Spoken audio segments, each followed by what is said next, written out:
In the Gun, episode number 75. It is game week. It is time to begin to get you ready for the big showdown Saturday night out there in Happy Valley against those Nittany Lions. This is ITG In the Gun, your new favorite WVU football podcast. I'm Wesley Euler with the best teammates in the business, the signal caller, Jed Drenning, and our buddy Owen Schmidt, the runaway beer truck, who is wrapping up football practice and going to jump on here with us in the next 10 minutes or so. And as always, you guys already know this episode of ITG brought to you in part by our friends at BetOnline, your number one source for all of your betting needs. You can get the latest odds, lines, and matchup reports for baseball, boxing, golf, college football, and NFL on the way, and more. BetOnline continues to be the fastest and easiest way to place your wagers, including live betting and your favorite casino and card games available to play right on your phone. So head to the website today or use your mobile device to sign up and get in on the action. Make sure you use the promo code BELIEVE when you sign up for a 50% welcome bonus on your first deposit. That's BLEAV at BetOnline, where the game starts. Speaking of games, Jed here, preseason action wrapped up in the National Football League. Some Mountaineers to update on and the moving and shakings and the happenings of some of our former Mountaineers in the National Football League. And for those of you who might not follow the NFL very closely, you might just be a WVU fan or a college football person.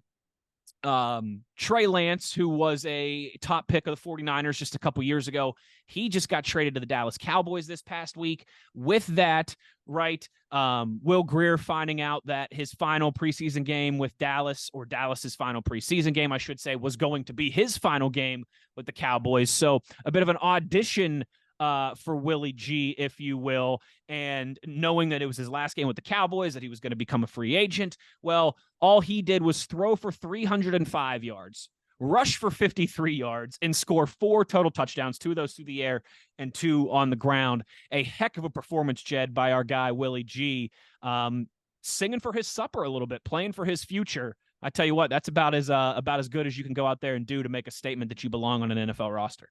If ever that phrase fit, it fits here. Singing for his supper. That's exactly what he was doing, Wes. First of all, hats off to the Cowboy organization. Let's establish the fact no act is entirely selfless. It was probably what was best for their quarterback room, because obviously Trey Lance wasn't ready to play.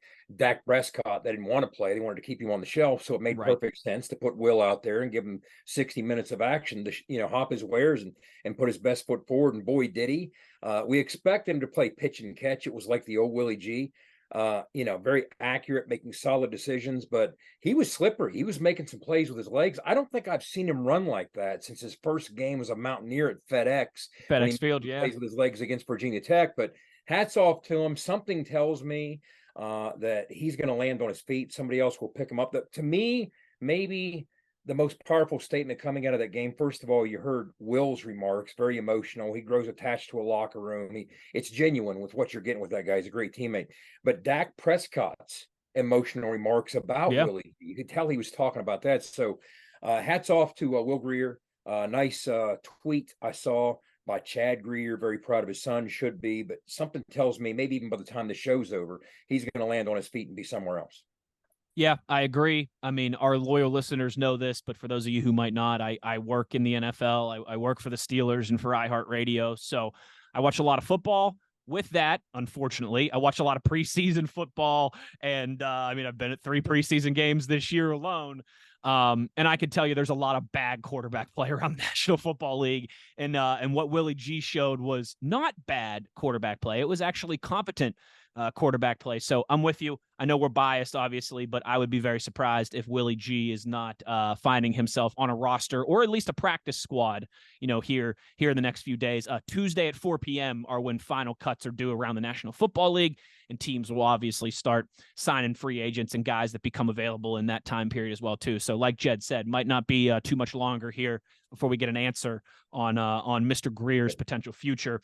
Unfortunately for a former Mountaineer who was just starting his NFL career, Bryce Ford Wheaton, of course, just recently finished up at WVU, was with the Giants, was having a really good training camp in preseason. By a lot of indicators and a lot of predictions from people who cover the team and are around the team, he was a guy who, despite being undrafted, was in a great spot to make that Giants roster, or again, at least hang around on the practice squad, kind of like we've seen with that organization with David Sills for a few years. Well, unfortunately for BFW, Really sad injury, ends up tearing his ACL, and he is now going to be done for the season.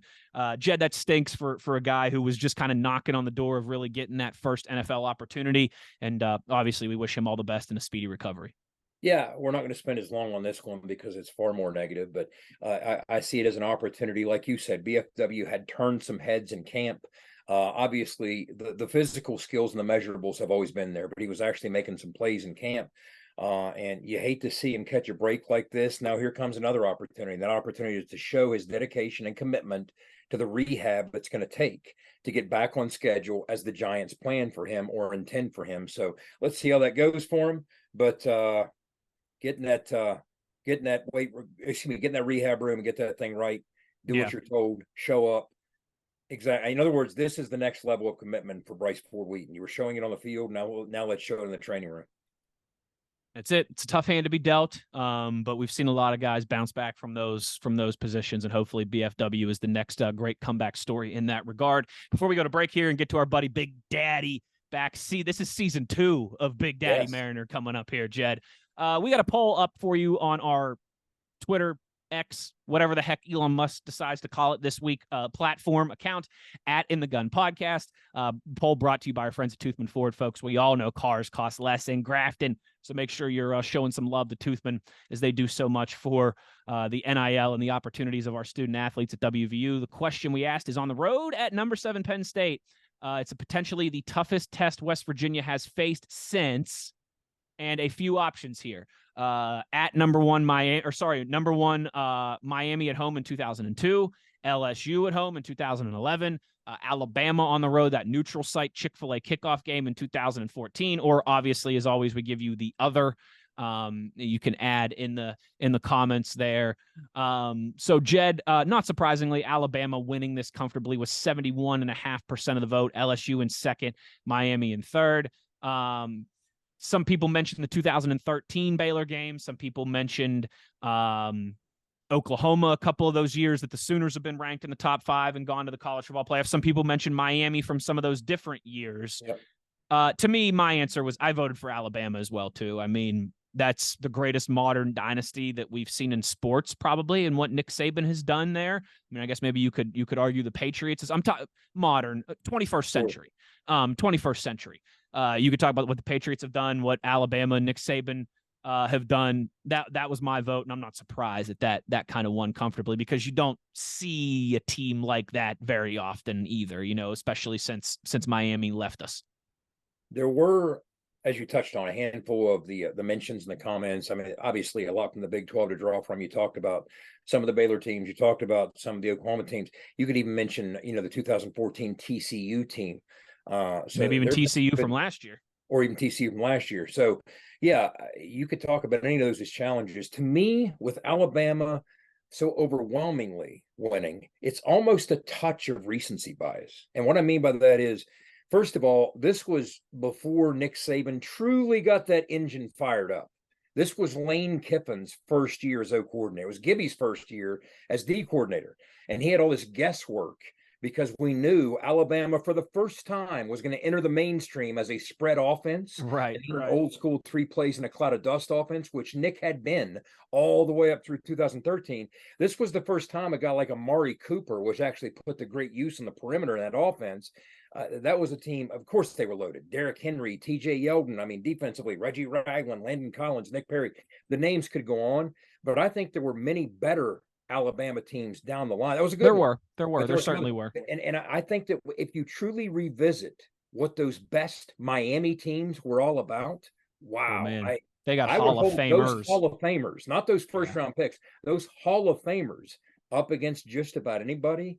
And LSU didn't get a whole lot of love, which surprised. I thought it would be a little more balanced, but that was Honey Badger, the whole Tyrann Mathieu, Maurice Claiborne, defense and ugly offense and special teams. Lattimore. I mean, they had like 3 guys on that defense had in the secondary alone that had great NFL careers. I mean, it was like Beckham was on that team, but he wasn't utilized, right? So same with Jarvis Landry, Jarvis right? Landry I think wasn't utilized. So but anyway, I think what it speaks to is the measure of the team we're about to face on Saturday. That's why I thought it was worth this conversation.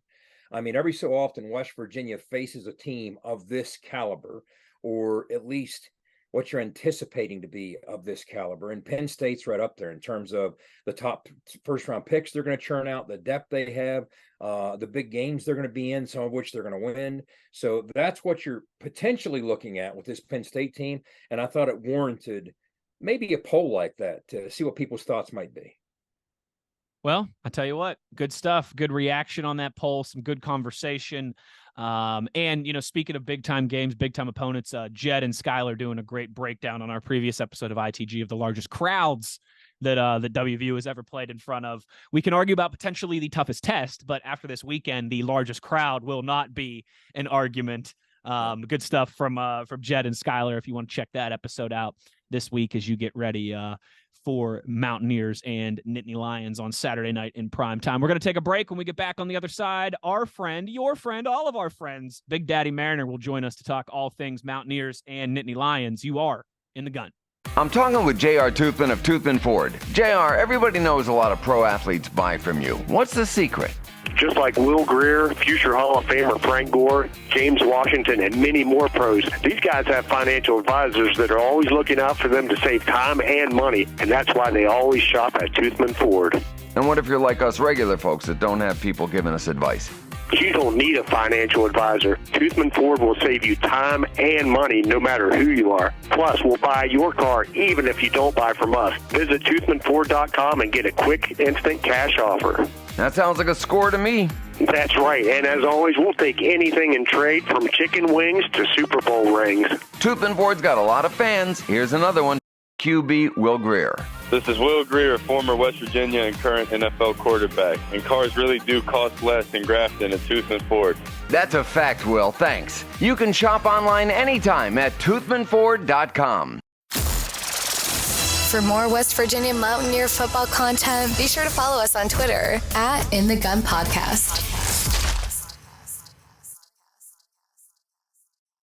For nearly 20 years, Fortis has been the nation's leader in providing guaranteed roof performance programs for commercial buildings. Fortis offers roof performance solutions that feature extensive initial and ongoing reconditioning for commercial buildings as an alternative to traditional replacement, with long-term performance guarantees that are backed by global leader Lloyd's of London. Fortis offers a comprehensive range of roof performance management programs that provide financial security, extend the life of our customers' roofs, and make a significant impact on ROI. Fortis is currently improving performance and increasing ROI for customers at more than 4,800 locations, with more than 140 million square feet protected, including many Fortune 500 companies that have turned to Fortis to save money, gain financial certainty, and extend the life of their existing roofs. Fortis has helped customers save more than $520 million in capital roof replacement costs for an average ROI of over 250%. To learn more, visit fortis.us.com. Fortis, roof performance and financial certainty guaranteed. Let's go, Mountaineer fans. You're tuned in to In the Gun with Wes, the Runaway Beer Truck, and the Signal Caller. Back in the gun here. It is our second year of doing this WVU football podcast, our second season around Mountaineer football here. And with that, it's season number 2 of Big Daddy Merinar as well. Sean, if you were going to be season 2 of a show, what season 2 of a show would you be? I'm going to immediately say, because it's a little bit of recency bias, Justified. Justified season 2 with the Bennett clan, Mama Moonshine. Best season of Justified, no question. My son would be so happy to hear that. See, that's what I think, but Justified, I will probably be more compared to season 2 of The Wire, widely considered the worst season 2 in history. What about The Bear? You watched The Bear, Sean? Did I watch The Bear? Did I mean, watch season 2 episode 3 times on vacation and bawl my eyes out? The Christmas episode, season 2. I cry every episode when show. Spoiler alert, Scott put it up there. Spoiler alert, when he presents Jimmy with the banana at the end. God. Made you cry, didn't it? Declan walked in one time while I was watching on my Kindle, and I had to reorient myself because my 2-year-old son saw me just sobbing watching a show. This is 40, Big Daddy. Yeah. This Welcome to it. is 40. All right. Well, we're getting ready. Recurring character, Wes. Yeah, I think so. He's our church lady. I'm so sorry. I think so. Hey, we're SNL. You're I'm our church interested, lady, right? I'm interested to see how this character arc evolves here. Yeah, I sure. mean, Not Go ahead, well. Wes. does he stay face? Is he turning heel here at some point? Is his lightsaber still green or has it Yeah. changed colors? I mean, Great question. I'm going white. I'm out. Sean, Penn State, Happy Valley, Beaver Stadium, right? I mean, they haven't played since you and I were kids. But first thing, you think Penn State, you think about this game Saturday. Where's your mind wander? I'm excited. I've never been to a game at Beaver Stadium, so I'm very, Ooh. very excited to see what that's going to be like. I have a Up in the cherry. What? Popping the cherries. One and done. So I've got a lot of friends that have been there, lifelong fans. One of my college roommates' brother-in-law went there. Like, I've visited Penn State to hang out with them and do collegiate things, but never a game. Been up a couple times to film WVU running and like cross-country meets and everything. But this is going to be the first time at the big house. One of my correlations with state colleges growing up, every single summer, the Merinar clan, Lemoyne, Big Mike, and Tubby Little Baby Sean got in the car, ate breakfast at a diner in Blairsville, then took the back way up to State College for the Pennsylvania State Forestry Fair, and then ate at Haas's on the way back home in Bedford and went back to Old Marshall County. I love that you call it the big house. Shots fired. Yeah. I love it. I'm ready to see it. It's bigger than the big house, isn't it? Bigger than the big house. Yeah, it's bigger than the big house. What's really It's the biggest big house here? Yep. We talking about? I love that story from you, Sean, too, because I've got family in Carlisle, PA, also big Penn State fans, big Penn State people, lots of aunts and uncles and cousins that went to school there. And I used to spend a week out in Carlisle with my family every summer, and my grandpa would meet my mom in Bedford at that Haas's as well, and we would have lunch there, and then I'd go with my grandpa for the week, and my mom would drive back home. So all roads lead to the Haas's in Bedford. Widely considered the best Haas's, I think. I think that was a universal truth. It's my truth. It's your truth. 100%. That's all that matters. That's all that matters to me. So listen, this crowd, here's what you guys need to know. Okay. Couple spoiler alerts. They're like, I don't know. They're almost like Taylor Swift. No, you know what? It's almost like it's a very church-like congregation-like feel. Like, they have a lot of things that the Jumbotron says something or plays something, and everybody in that place knows what to do. And they all do one thing, and then they all do the other thing. And they all do this thing, and they all do that thing. Now, it's impressive. It also says to me that they're way too sober at those games, because if you had as many beverages as you should, like Owen and I do before we go to the games, all right, we're too drunk for all that fancy stuff, all right? I ain't got time for all of this. But it's just random yelling from you two. One or random naps from Owen on my shoulder at halftime. The one thing that they do, though, that is, and they sing songs and jump up and down and do all this different stuff, and they got pom-poms and all this. It's very SEC-like in a lot of ways. But the one cool thing that they do, I'll tell you guys, that you got to be on the lookout for, is they do the wave. Okay. But I hate the wave, like the normal just wave. I hate it. It drives me crazy. I think it's dumb. I think it's overplayed. I think for whatever reason, whenever my team's fans do it, they always end up losing the game. They do, though, like synchronized wave, right? So it goes around the stadium once in or twice in normal wave, and then it stops, and then it goes back the other way a couple times, and then it stops, and then it breaks in half and goes around two ways. It was, again, impressive, but I'm too drunk for that fancy stuff. Yes. I am interested to see, again, Wes, you said they haven't played since we were kids. 92 was the last 92. Time we played them. Yep. I'm 7 years old. I don't remember anything Penn State other than the run. I believe Jet had a touchdown in that 92 game that was pretty good. Sounds right. But I have no correlative memories of that like I do playing other teams. But not a shot fired here, but we went to Virginia Tech last year. That was my first time at Virginia Tech. Sandman was okay. Everybody had built it up into this thing. I liked it. I was happy I got to be there, but it was not this earth-shattering, completely stadium-shaking thing that it had been built up to be. So I'm interested to see what over 100,000 is like. They won't let you down. We've been to Texas, right? We've been to big places before, but this is. You and I were in the locker room at Virginia Tech last year, and we both looked at each other. Yeah. And normally we'd hang out for a little bit longer, but we're like, we don't want to miss Sandman. So both of us left the locker room and headed out of the corridor to make sure we were out on the field in time for it. And again, it was pretty cool, but I really don't know how you could live up to the expectations, the hype that we'd walked into. But Big Daddy, we did a show this week, the 10 largest crowds in the history of West Virginia. I think I've worked 7 of them now. It just tells you I'm Really? getting old, but you've been there for a lot of them. Yeah. And 4 through 10 were all losses. 1 Yeah. through 3 were all wins, and they were all at Texas. Yep. They 2012, were all at 2018. What was it? 16 with the weird, like 16. 13 on the Skylar- field? The weird Skylar- ending. We Skylar were all in Howard the field, in year. the middle of the Yeah. field, waiting to see if the game was over. Yeah. Yeah.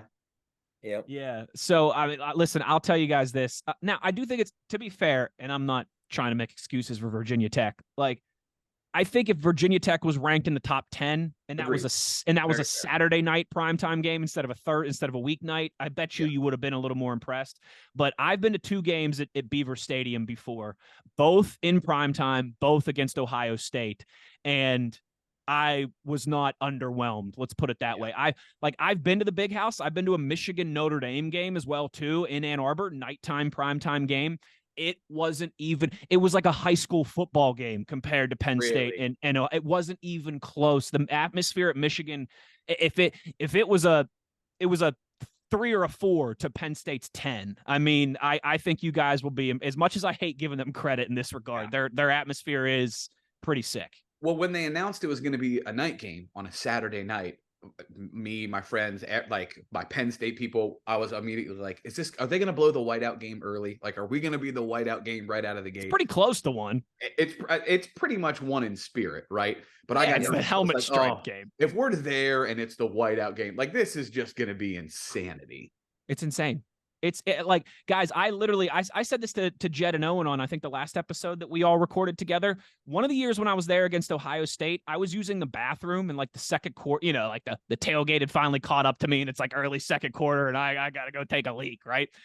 Like, I am in the bathroom underneath the student section and like, it's all like open air, like it's an old stadium, right? So it's all like open air, like you can see up through all the rafters and all the steel work and everything. And it's literally like shaking, like the stadium is shaking above the bathroom. Dust I'm is like, falling onto you.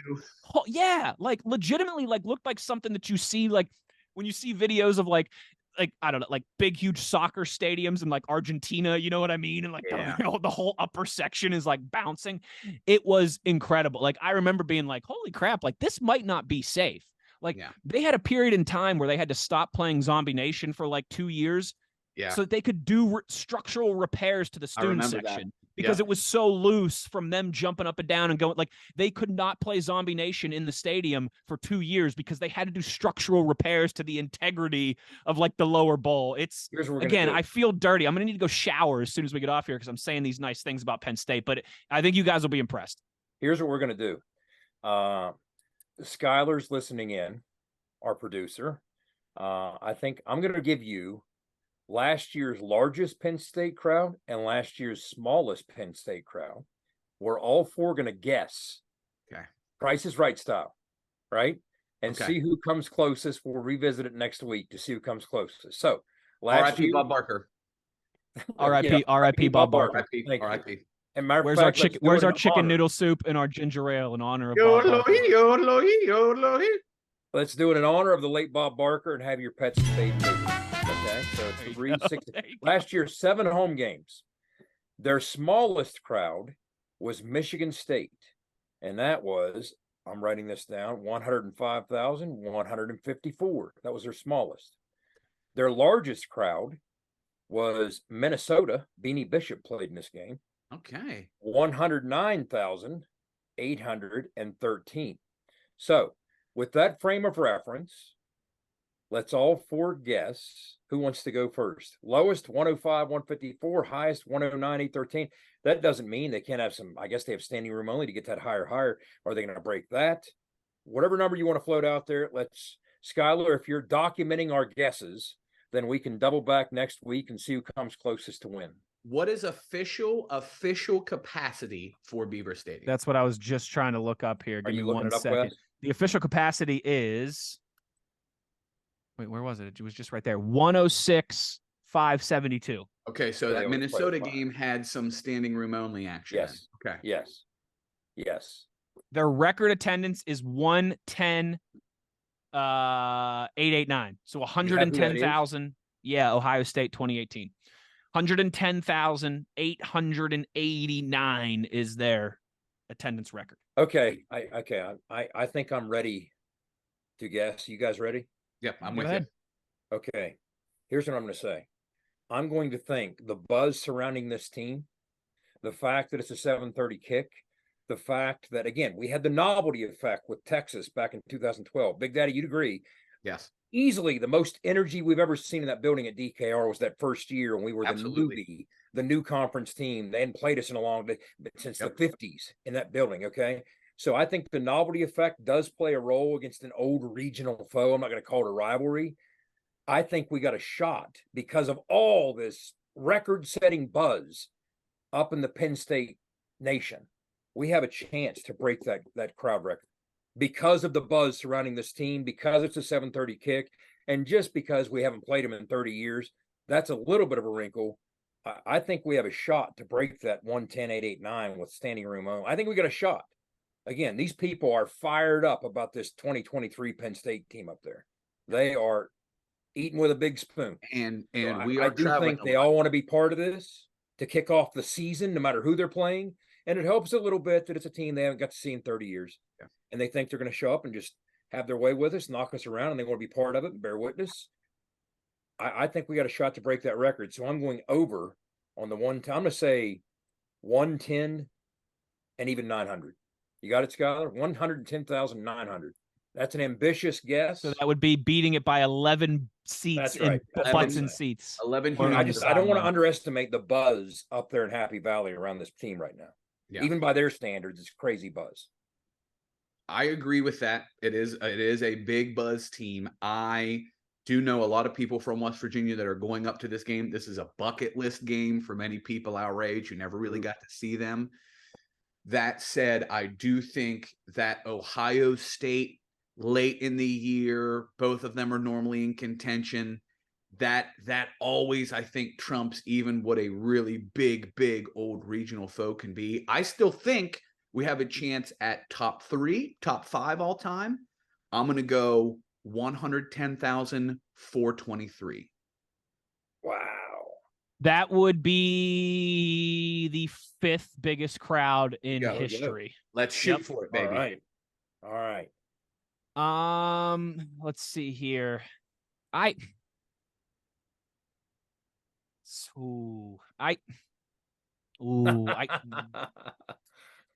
We stand. I think it's gonna be a little bit more than their largest game last year. The hype, the holiday weekend, the border states who don't play very often, and 2 fan bases that love football and love a party as well too. I'll tell you guys this though, right? Everybody knows this. What's the one thing we know about these Big Ten schools? A lot like these SEC schools, they touch themselves to the thought of the conference that they're in, right? I mean, the Big Ten, oh, it's the Big Ten. The SEC, oh, it's the Southeastern Conference. Yeah. They're going to want that attendance record. Oh, it's against Ohio State. It's a Big Ten game. Look how many people are there. So I think we get close. I'm going to go with a number that would be the looks like 10th biggest crowd, 11th biggest crowd in stadium history, a little bit more than they had for their opener last year. I'll go 109,889. So 109,889. All right. Now we got to hear from the guy that was part of the Big O's doing the math. The New York Yankees. That's what the 06, 05, 06, 07 Mountaineers refer to. The Yankees. We used to go on the road and sell them out, right? Wear the hat. So let's hear it, Big O. So Wes, you went 109. Is that what you did? Yeah, 109.8. I'm gonna do 109 even. Ooh, I like that. Oh, man. There's some strategy there, I think. Yes. He's Price is Right rolling us. You might get to roll the wheel at the end for the showcase. Now, Jed, here's one for you. I'm surprised that you didn't bring this up in your research.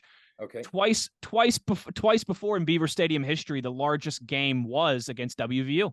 Oh, we have some Penn States in our top 10 or our top 20, especially. But as you can see, here's the conversation we had. Not just that game, but the LSU game, the Auburn game. What you see is the expansion of these stadiums over the course of the last 15, 20, 30 years, because we sold those stadiums out in those Penn State games. Matter of fact, one year it was 80-some thousand sold out. It was 86-3 in 1983. That was a stadium record there for 15 years before they did renovations. 96,000 in like 91 or so, right? Really? Yep. Yeah. Let's But again, see it didn't here. seat as many in 91. Right. Yes. And then we had throughout the 60s and the 70s until they did renovations, we had theirs. their stadium So record these as well too. stadiums So keep getting twice. bigger and bigger. Same with LSU. We we were a sellout, Big Daddy, in 2010, 2009. Let me see. Yeah, 2010. That we was were my down there. first season. The Patrick Peterson game, and but the stadium's larger now. Yeah. So it wasn't a 100,000 seat stadium. Tiger Stadium wasn't. Right. Not many of these were, and now so many of them are. There's a And that's like we'll never get close unless they change something with Mountaineer Field to the attendance record for WVU, because it was back when when the end zone was open before they turned it into suites. So yeah, and that was a lot of standing room only too. That Miami game. It absolutely was. And that was what, a little over 70, I think, right? Like 72, 73, I want to say. And we pushed 71. 68. Like the Pitt game in 89 had 68. Tech in 03 games. Virginia Tech in 03. 67, I think. 67 is what we pushed but for the it. stadium's like 7,000 or 8,000 seats smaller now. So Yep. Because you do it in the name of the suites, baby. But yeah, no, that's interesting. I didn't know that twice in our history we had the joint attendance record there with Penn State in the 60s and in the 70s until renovations, and then in the 80s and the 90s until renovations as well too. Penn State traditionally considered their regional rivals back in the day. Yeah, like Temple, right? Rutgers and Maryland. Yeah, that's right. Maryland. Yes. That's right. That was that's crazy. Strange, but as long as it wasn't Pitt. Well, listen, when Penn State and Pitt are both so sanctimonious, they would rather just argue about who cares more and who needs who more than actually play what would be one of the best rivalries in college sports. Yeah, I'm not surprised that they'd actually well, let's go see Rutgers instead. Actually, and Pitt would be like, yeah, we'll go talk to Syracuse. Yeah, let's do it. Bunch of freaking squares. Yeah, I don't know. Anything else, Big Daddy? Anything that we missed on? Speak now or hold your peace till the next time we have you on the program. I'm just ready to get up there. I want to see what we got to convene on the sidelines and get a plan together, Big Daddy. Yes, and figure it out. Always have something cooking. Yeah, pregame we always get something cooking. Hey, watch for this, watch for that, do this. We'll have a plan. We'll have a strategy. Yeah. We'll be locked in. Don't worry, gang. Yeah, me and Big Daddy will team up and get something working. We'll be locked in. Don't worry, gang. I know you guys are professionals. All right. I know you got when the wave goes. All right. And the wave, it's pretty cool too. Like it breaks and it goes opposite directions. Like I was telling you guys, and then they like speed it up and then they slow it down. I was a really big, impressive, but they're too sober. Way too sober. Dominoes. Way too sober. Oh, and Wes, what was it when we were little? They're not Dominoes, but you remember the like neon colored blocks that you would set up and they would go, what were they called? Yeah. Those, I was obsessed with those. Declan, my son, is getting obsessed with them too. So we're watching YouTube like crazy on that stuff. That's what I'm envisioning, like the waving of all of those pieces. I'm so old. I can't get out of my head. The Slinky, a wonderful, wonderful thing. Yes, that's how old I am. Yeah, that's how old I am. You're like Ace Ventura going down the stairs at that monk temple and When Nature Calls, right? Oh yeah, gentlemen, enjoy it. I am. It's funny, Sean. You said like that bucket list thing. Like whenever they announced this game 10 years ago, like if you would have told me at any point in the last 9 years that I wasn't going to the game, I would have been like, no chance. Like I'm definitely going to that game. But I have 2 kids under the age of 2. The game's at 7:30 at night, and hotel rooms are $800 a piece, and you have to get 2. You have to get 2 nights as well too. Yeah, exactly. So unfortunately, I will not be there. Would you say that again? What'd you say? Domino Rally. That's it. I love how Owen just had a light bulb. He doesn't care about the game at this point. Yeah. He's doing no breakdown. He was just smiling and waving. Dominoes, dude. I knew it was a domino thing, and then I'm like looking it up. I'm like, all right, yep. He was just smiling and waving for those 2 minutes there while he was trying to figure out. He's your Hasbro lifeline. Under the table Google, so you couldn't see the hands. Because yeah, I mean, like Sean said, I mean, it's been 30 years, 31 years. It might be another 30. Sean and I might be in our 60s. We might be pushing 70 by the time might be WVU ever goes out to Penn State, out to Happy Valley again. I'll be pushing daisies next time it happens. But I can't complain. All right, I've been fortunate to go to a lot of games like you two, so I can't complain. But yeah, everybody who's going, enjoy it. it's going to be a heck of an atmosphere, and hopefully one where our boys will stand tall, and they'll make that atmosphere last well into the fourth quarter and keep those fans engaged and on the edge of their seats and all those different things. Sean, thanks, partner. We appreciate it. Good start here to season 2 of Big Daddy. I think we're gonna rock it up. We're gonna rock it up. The one thing that we ask of you, as always, is to be an ear and tell an ear about your new favorite WVU football podcast. A final thank you to our friends at Fortis for roof performance and financial security guarantee. Visit fortis.us.com for Big Daddy, the Signal Caller, and the Runaway Beer Truck. I'm Wes Euler. You have been in the gun.